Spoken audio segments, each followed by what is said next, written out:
Hello bakunzi wa Chancelle TV ndabaye ikaze mu kiganiro cyanyu Smart Mind. Muko munze kubivuga ufise Smart Mind kugera kure birashoboka. Jewe nitwa Branly nzihindura kaze mu kindi gice cya kabiri cy'ikiganiro Smart Mind twakoranye n'umwigeme Chancelle BAMUHAYE. Chancelle BAMUHAYE ni umwigeme afite imyaka 28 ariko arakora uko ashoboye kugira afashe kubaka icyizere mu bana bakiri bato abikishije mu ishyirahamwe yiwe yashinze n'abagenzi biwe yitwa Hope for a Better Future. Ari kumwe n'abagenzi biwe kaze muri kino gice cya kabiri twumve inahe ya Chancelle BAMUHAYE canke ivyiyumviro bya Chancelle BAMUHAYE. Kaze bakunzi ba Chancelle TV.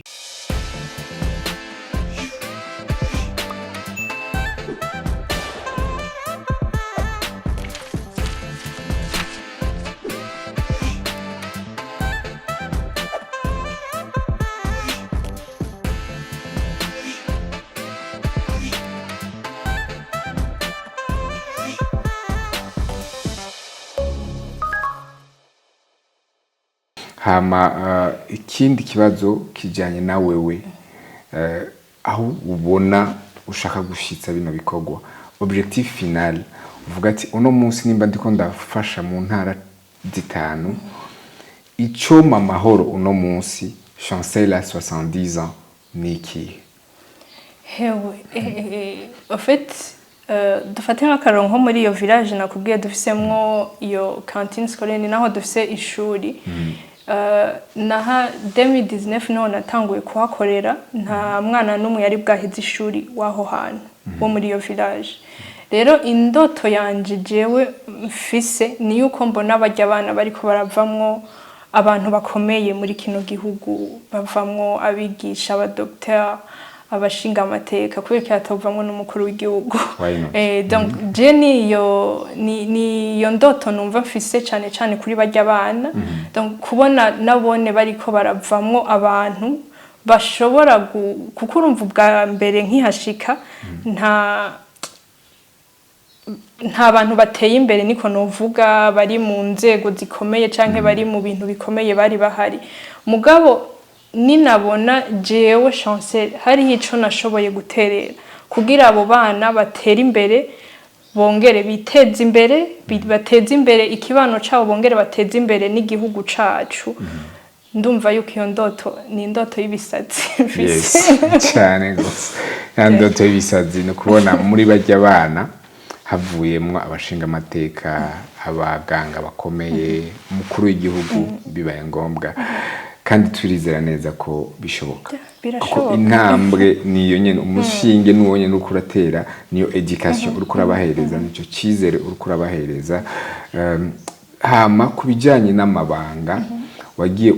urabona umuntu akwiye gutahura umva uno munsi urukura urainspire cyangwa urukuratera intege urundi gwaruka gukora nk'ivyo ukora gufasha kuko nkuko wabivuze urifuza ko nabandi bo bikora.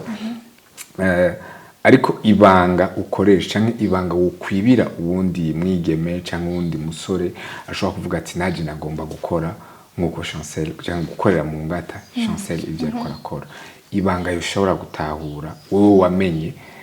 iyo wari kuba warayimenye avant byari kugufasha gusumba ariko ubu no munsi uyizi iryo banga niriye. Icambere no kumenya nkuko nabibabwiye umuntu wese ngaha kwisara afise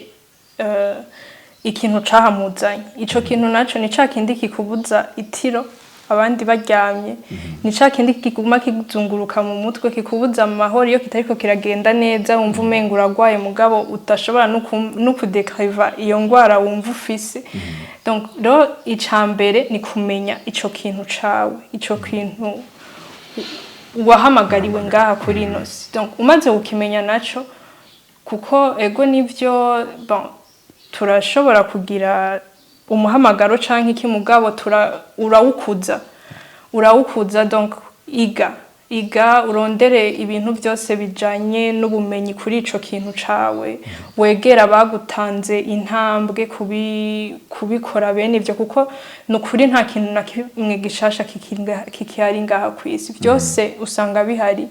Rero rondera abantu bagutanze intambwe imbere mu gukora ico kintu cawe ushaka gukora ubegere ubabaza ingene bigenda ingene bitangura jewe vraiment umuntu wese benshi barabizi jewe umuntu anyegereye akambwira yuko yifuza gukora nk'ibi turaganira nkamuha ama tips niko novuga yuko ngene ashobora kubigira ama erreur jewe no banaraciyemo mugabo ntashaka yuko abandi bayakora kwama urumva ibintu byose iyo bikoze avec professionnalisme biramera neza biratera imbere rero nivyo menya ico kintu cawe hama ugikuze mukigikuza naho ni kwiga urondere ubumenyi bwose bushoboka kuri ico kintu hama wegera ababirimwo hamutere pa ya mbere ibindi birakurikira uteri pa ya mbere hama ibindi birakurikira uvuze ikintu gikomeye ca mentorship nuko nocita cyo kuraba umuntu yakwitanga imbere ukamwegizayo muri ibi bintu bikorwa wowe ukora ninde canke nuwe muntu yakubereye icitegererezo canke nubaka ikubera icitegererezo kugira wowe uvuga ati jewe ivyo nkora uwo ntega ugutwi canke uwo ntega ndabira ko uburyo bwiza bwo kubikora n'uyu yoba hari ntibigera babura bene abo ngaha mu Burundi barahari hariho Madame Françoise wa Sakode hamwe na Christine Ntahe hamari naho utangura gukontakta abo bantu kuko biragoye yuko n'ukuri nama ndabibona yuko uja kubwira umuntu ngo burya ndashaka gukora ngo nk'ibi mugabo haje uwundi nawe avuga ati burya naratanguye gukora nk'ivyo uri kurakora wewe muri abo babiri wumva wotangura kugira uwawe hari hewe jewe ndifuza aracari mu maheve mugabo hari uwundi akubwira ati hewe jewe naratanguye mugabo hari udu challenge ndiko ndahura wumva uwo wa mbere utega amatwi arinde Jenny baza ko ari uwo deja ari ku kivi ariko arahura na challenge donc rero nivyo fo yuko ugira nivyo nkunda kubwira abantu nukuri twese turafise ivyumviro byinshi mugabo urya munsi wa mbere wateye pa yukubigira kuko ntakubeshije benshi baranci intege bakambwira ati ivyo bintu meme na family n'abavyeyi ntibabitahura bwa mbere bavuga ati ivyo bintu ugomba ujemwo bakaguha n'uburero bw'ababigiyemwo bigafairinga bakabona ati none uburahevya kuko nakora nari mfite akazi keza aho nakora mugo ndavuga ati you know what ndahagaritse ngiye gukora full time bigiye gutangura organisation nta base ntaki mugabo urumva nta yaba famille yaba bagenzi nta numwe gutahura iyo ukiri mu ntango mugabo après buke bagenda baragutahura ugasanga hewe ahubwo nibo bagushigikira nibo bafanzi ba mbere ufise uvuze ikintu cyo guhagarika ibindi byose kugira ukore full time ni ikibazo ntari nateguye kubaza ariko numva umengo ushaka kubaza kijanye n'ubwoba bw'ubuzima est-ce benshi no munsi bashobora kuvuga ati ndafise ikintu ushaka gutangura ariko simbona ingene no kirekura mu gihe ntarabona kigisiticiwa mu mwanya mu buryo bw'amafaranga wewe ariko uravuga uti narahevye akazi ndaja gukora ivyo ntuzembe kubaho niwigeze ugira ubwoba uvuga ati unzoca mbaho gute nimba wabangaye Bujumbura ikibazo cyo kuriha inzu ikibazo cyo gufungura kwambara ivyo byose wabona kuzobibaho mu gute wavuze ko n'umuryango utagutaho icambere nta bantu nawe ndiko ndabwira ngo bahebe ubuzi ngo baje gukora ibyo bintu byabo donc ibintu byose no planning ukavuga ati jewe ndabona neza yuko bivanye nyambari utu epargne dukeye nari naragize ndashobora gusurviva nk'amezi 6 umwaka donc bivanye kuko ndizera yuko atamujene yoba akora atagira ama epargne ivyo twarabirengeye ibyo twarabirengeye donc rero ayo ma epargne yawe ni yuraba ukavuga ati aya comme jendi ahantu ego nivyo nifatiye ko nka karorero ego narahantu ndonka amahera meza vraiment mugabo nkumva umenga mu mutima si kibanza canje aho ndi n'ukuri si wanje rero naba obligé kugira ntayikugira shwa soit mpitemwo amahera canke mpitemwo amahoro umunezero wanje rero je nabaye obligé kugira ntayikugira shwa yaho numva hewe je ndi muri bari abana mba numva nta kindi kintu kwisi kiryoshe nkacu nta kindi kintu kiba naboneka ku mafoto yagaragaza umunezero rero je nabaye obligé kuvuga ati je ntoya amahoro ntoya umunezero donc rero ntibiba byoroshe n'ukuri sinojanga ngo ndababeshe mu minsi ya mbere ntibiba byoroshe warumenyereye ku kwezi aka message kuri konti kaba kagiyeko mugabo nta kijako nta nama bon urumva mu minsi ya mbere yari nkiyo kwahojisha organisation nta ma trust y'abantu benshi yari ahari ngo badutangure kudonatinga abagirene urumva nta buryo bwinshi twari dufise rero harageze sinonababesha rero n'igihe ushika ukavuga ati ibi bintu ndimwe burya nivyo ahantu burya nivyo rijya jwi nakurikiye ryo guheba akazi ngo ngiye muri ibi nivyo bivanye n'ubuzima buri kuracamwo warumenyereye nta kintu na kimwe ubura ntagize n'umugwo harageze igihe uja muri crise nyene donc kurumva hageze yuko ico gihe wiyitaho ukongera ukitaho na organisation yawe rero nukuri iyo ico gihe ntibiba byoroshe habageze rero cagiye wiyumvira ati natanguye kubera iki hamwe utangura kwiyumvira nsubire ndondera ubuzi vraiment nongere kwa prayinga mu buzi mugabo je novuga ico kintu ndanagishimira Imana ndi umukristo ndagishimira Imana kubera nukuri sinovuga yuko iyo periode yo kurindira ko bifata umurongo yabaye nini ntiyabaye nini vraiment kuko bivanye nuko kuntu nakubwiye imbere yuko tugira organisation même naho nayifise ubwo bundi buzi ailleurs narabikora rero urumva hariho trust abantu bari bamaze kungirira yari imaze kubakwa rero ubabwira nk'abantu ico gihe twarondera bakakubwira ati no dafise organisation dafise nyene cadre légal ntidushobora ukora ibintu vyiza muri fisa ama projet meza mugabo ntibikunda yuko twe dushobora kubashigikira gukorana urumva mugo urumva ugiye kuba proche babwira ati burya rero twarashizeho ya organisation bimizuku cyo usanga imiryango itanguye kwiyuguruka donc ni ivyo urumva ntawe mbwiye ngo heba akazi atabanje gupanga ibintu vyiwe surtout que twese nitwoheba ubuzi hari buradukeneye voilà ego murakoze cyane ikibazo shaka kubabaza nikijyanye na spiritualite niki ikintu mwizera mu buzima bwanyu gushobora kuzana umunezero n'amahoro mu isi no mu bantu jewe nizera Imana nizera Yesu Kristo rero iyo ivyo bintu ufise Imana n'ukuri nta kintu na kimwe kidashoboka bon rero ni ivyo nizereramwo Imana byose iravyorosha et surtout uri kurakora bimwe nyene duhamagarira kuko je kenshi nivyo nkunda kubwira abantu ibi ndiko ndakora n'ibikorwa by'Imana rero none ni gute ibikorwa by'Imana vyobura amafaranga kandi yarayahaye abantu ibikorwa by'Imana ni gute vyobura ababishigikira kandi yarahaye ivyo kubishigikira yarabihaye abantu donc rero ni yo way je nizereramwo kandi n'ukuri irapasa biragaragara umunsi umukuru w'igihugu ibahasha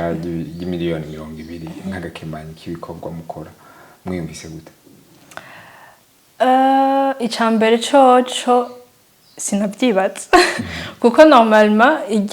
bijya bintu umengana ibintu byagenewe abantu baba business bari muri business genre nyene muravyumva mugabo je ndi muri humanitaire ego nivyo navuga ati Dieu ndashobora kuba muri batatu wa kabiri wa gatatu mugabo sishobora kuba uwa mbere rero navuga byarankoze ko cane bintera intege binyereka yuko nyamba nshobora kuronka agashimwe mpawe n'umunyakuba umukuru w'igihugu nicerekana yuko ibyo turiko turakora bifise ico biriko biraterera mu iterambere ry'igihugu rero iyo ibintu bimaze kuba nk'uko za ntege rimwe na rimwe ugenda uracika zica zongera zikaja down mugabo ukaduza donc ukagira izindi nguvu rero narabishimye byarantangaje mugabo bica bimpisha akaryo gukora cyane gose. Nibihe ibintu bitatu byakubabaje kuva utanguye bino bikorwa gushika no munsi uvyumviriye bikutera umubabaro? Icambere ni kudatahurwa. Nakubwiye ko cyane uburyo bwinshi ndabukura ku buhinga ngurukana bumenyi. Rero hariho abantu donc bagifata ubuhinga ngurukana bumenyi nk'uko umenga ni ikintu nuvuga gute inzira yo gucafuza nk'igihugu canke nk'uko muri iyo nzira nyene rukaca usanga hariho nk'abajejo n'intwaro usanga bataratahura akamaro k'ubuhinga ngurukana bumenyi kino gihe rukaca usanga ntibabifata neza ivyo uri kurakora ukaca usanga nyene biracana intege birababaza ico nico novuga. Ikindi kintu naco ni iyo ntariko donc hariho abantu banganye bashaka ko ndabafasha n'umwana agwaye akeneye kuvuzwa n'umwana akeneye ibikoresho by'ishuri mu ugasanga sishoboye muri uwo mwanya kubimukorera bivanye cyane n'uburyo kuko nakubwiye ivyiyumviro canke iki byose bijana n'uburyo ugasanga muri uwo mwanya ntibikunze navyo ne biri mu bintu bimbabaza. Wambajije bitatu ego. Ica gatatu rero ni ivyo umuntu ntashobora kuvyevita donc ama commentaire ari negatif. Urabona hariho nk'igihe nakubwiye ibikorwa nka 80% 90% yacu ni kubuhinga ngurukana bumenyi kurondera uburyo. Rero ugasanga hariho un jour twari twagiye gutanga ahantu hitwanye Ntumba muri commune Mugina province Cibitoke twari twagiye gutangayo intebe abana biga bicaye hasi. Aho hantu imodoka ntishikaye donc hari ahantu musiga imodoka mukaca mugenda ni moto nk'isaha n'inusu wicaye kuri moto yindi saha n'inusu hoto wewe wa postinga vya bintu just nyene rumva ukazibona nko ni kwiyerekana rumva twatuntu nyene kagushika ku mutima ukavuga ati hewe urumva nyene bene utwo tuntu nyene sinoja ngo mvuge ngo ntitumbabaza nukuri turababaza bivanye na effort canke kuko hariho n'abantu bakunda kubona bijya bikorwa twabikoze voilà résultat ngiyi twahaye ama assurance twavujije mugabo ntibamenya ingwano tugwanira inyuma kugira babone bijya bintu byakozwe rukazubona wewe aje kugira commentaire iri blessa canke icumita kuri ivyo bintu abonye vy'ama résultat atazi n'ingwano twagwanye donc nukuri novuga tuze turiga cyane nyene aba bantu bo kubinga ngurukana bumenyi bari baradukurikira tuze turiga ivyo dushobora kuvuga n'ivyo tudashobora kuvuga surtout utanazi n'ukungene ivyo bintu byagenze gute ego. Nahereye ku vyakubabaje ariko ntiyabuze ibindi bitatu byakuryoheye Chancelle. Uno munsi ushobora kuvuga uti birama itiro nkumva ko nshobora gusinzira nkaryoherwa ishobora kuba ari circonstance canke ibintu byashitse bitatu vyiza bituma umunezero wawe kongerekana ku munsi n'intege zongerekana. Icambere iyo mpaye hope umwana donc canke sourire n'umwana yaramaze imisi agwaye ingwara yigwaye nk'imyaka 2 ntatambuka ntagirane mugabo ubwa mbere tugihura ntiyatwenga ntiyagirane mugabo turamuvuje arakiza ukazubona umunsi ngiye kumuraba aratwenze. Novuga yuko ivyo biri mu bintu vya mbere binezera iyo mbonye basi ko hariho espoir hariho sourire ngarukanye kuri visage y'umuntu yari yarihevye ntiyarabona ejo bizogenda gute donc biri mu bintu binezera cyane iyo mbonye hari ico nterereye hari ico mpinduye ku buzima bw'ubundi muntu cyane emotionnel. ikindi kintu cyangoheye mu buzima ni guhura na papa. Guhura na papa byari indoto. Yari muri 2022. Ego 2020, mai 2020. Donc yari indoto n'ukuri kandi ndazi uko hariho benshi tusanzwe twisangiye ngaha. Rero jewe yari indoto ibaye impamo. Ibaye realite. Donc kandi byose byatumwe no muri iyo nzira y'ibi bintu turiko turakora. Tukiringa kuri papa ho bari ubutumwa gatoyi tu aka message papa yaragucitsitse mu gutora kubwira ati uno munsi wagiriyemo ugigendamwe wari aka message yaguhaye akajambo yakubwiye. Ndibuka urumva iyo rencontre yari ni inama tumiramwo abajene bava mu bihugu bitandukanye bafise ico bariko barakora mu kibano cabo. Donc bafise impinduka bariko baragira aho basanzwe baba. Rero yaratubwiye yuko nkuko namye ndabivuga, donc iciyumviro ego kugira iciyumviro ni sawa mugabo kutangura kugishira en réalité nivyo bikomeye cyane. Donc ako kantu karansigaye mu mutwe navuga ati okay ifo yuko ibyo byumviro byose kuko hari ibintu nyene tuba twarishize mu mutwe tuvuga ati ntibikunda ntibishoboka ntibigirana kuko haro nk'abantu bambwira ati ni gute ushobora kugira fundraising ku buhinga ngurukana bumenyi mu ndwi imwe ukaronka $10,000 urumva kumva umenga ntibishoboka mugabo birashoboka kubera ikibwabwoba kuko ndibuka fundraising ya mbere nagize yari 2018 ni nabanibuka neza yari umwana afise timere mu jisho. Urabona après yukumva nanje afise indoto yo kuvuga ati nanje ni gikino ushobora guterera kuri barya abana bari mu buzima bubi. Muri yaga kwa narabaye mu bloggers muri yaga hariyo formation twagize ya social media for social change ingendo cyo gukoresha ubuhinga ngurukana bumenyi mu guhindura ama community ibibano vyacu. Niho nabonye uko ariho ama opportunité menshi ku buhinga ngurukana bumenyi hariho ayo ma grant nyambara ayo ma projet d'office hariho ama scholarships abashaka ama bourse twese hari gusanga dufite indoto zo kuja hanze. Urumva mugabo nitumenye ingene tukicara tukiyumvira ko bizokwizana guco kubinga ngurukana bumenyi biruzuye. Rero niho natanguye kubona yuko urashobora kugira fundraising ugaterereza abantu batakuzi bakagutrustinga baka donatinga kuri iyo cause yawe. Niho ro ico gihe nagize iyo fundraising y'uwo mwana afise timere mu jisho ndayigira mvuga ati reka ngerageze ndabe vya bintu bavuga batwigisha yuko bikunda umuntu atakuzi araguhaye $100 yiwe canke $500 yiwe tigenda uvuze uwo mwana kuko benshi bambaza muravukana niwo muri famille yawe hariho n'abazuru umutwa kufasha abantu hariho nkekana bako bakumbaza turuma albinos kuko umva ari abantu bibaza yuko ufasha umuntu mufitananye isano. Rero ico gihe muri une semaine twari amahera yose yarakenewe mbere muri 4 jours twaravugwa araja kuvugwa mu Rwanda aragaruka ubu n'umwana yiga ameze neza ari à nk'abandi bana bose atanagoye n'amaso atambaye n'amarori nta kiretse yuko urumva ntibashoboye kumushiramo prothèse muga urumva afite ijisho rimwe mugabo rirakora sico kimwe nuko yari timere yari kuguma ikuri gashika no kubwonka agapfa. Donc ubu yameze neza araho ni umwana nk'abandi. Donc rero abantu bari kwaradukurikirana bafise ivyumviro bafise ama projet atesa ndazi yuko baba bahari ni bayakure mu bubati bayakure mu bitanda kuguma bayiyumvira batangure gukora bukebuke. Alors Chancelle uratubwiye byinshi urugendo rwawe ni rurerure cyane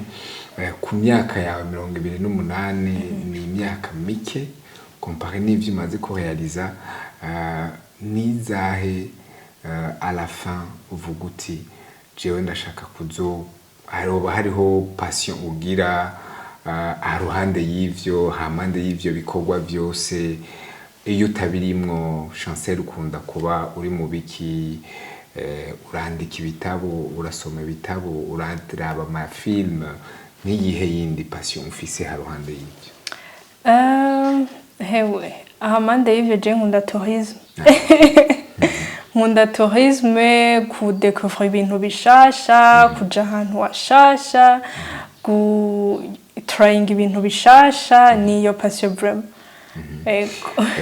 Ukunda ivyo onye tourisme ndumva ingendo les voyages urazikunda. Voyage de rêve yawe niya? Voyage de rêve yanje yari New York, narayigize. Ariko pour le moment iyindi mfise hari abantu bambwira ni gute utarayijamo kandi ari hafi Zanzibar.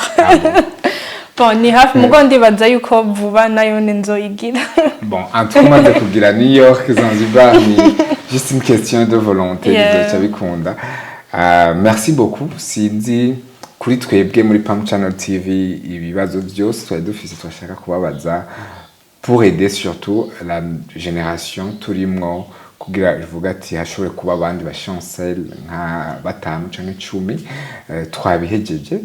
Sinzi ko ho bariho ikibazo kimwe cyangwa bibiri cyangwa iyindi message wumva yari kuradudubiza mu mutima wawe ntashoboye kukubaza wumva ko utogenda utayishikirije iyo message nimbi hari akanya naka. Hewe hanini byose twabivuze ni gutera intege urundi rwaruka ntitwitinye hari igihe nabivuze byinshi tukagira intambamyi zo kuvuga ngo uburyo abadutahura ibiki donc wewe ibyo byose ni ubikaya iyo ugize pa ya mbere abakwizera baraza nayo mahera arakurikira donc dutangure iyo pa ya mbere ivyo vyumviro byose dufise dutangure kubishira mu ngiro hama iyi mpinduka twese tugwaye dushaka y'igihugu cacu tuzoyishikako ni ivyo vyumviro ayo ma projet iyo migambi yose dufise dutanguye kwishira mu ngiro byose tuzobishikako. Yes, merci beaucoup Chancelle. Twifuriza iterambere gushika cyane cyane ku ndoto zawe kuko nizo twizera ko zizana satisfaction na plenitude mu buzima bw'umuntu nivyo tubifuriza na hope for a better future. Twifurije iterambere n'abafatanya bikorwa banyu bose bakomeze kugwira kugira impact ishobora gushikira uburundi pourquoi pas no mu bindi bihugu duhanye imbibe.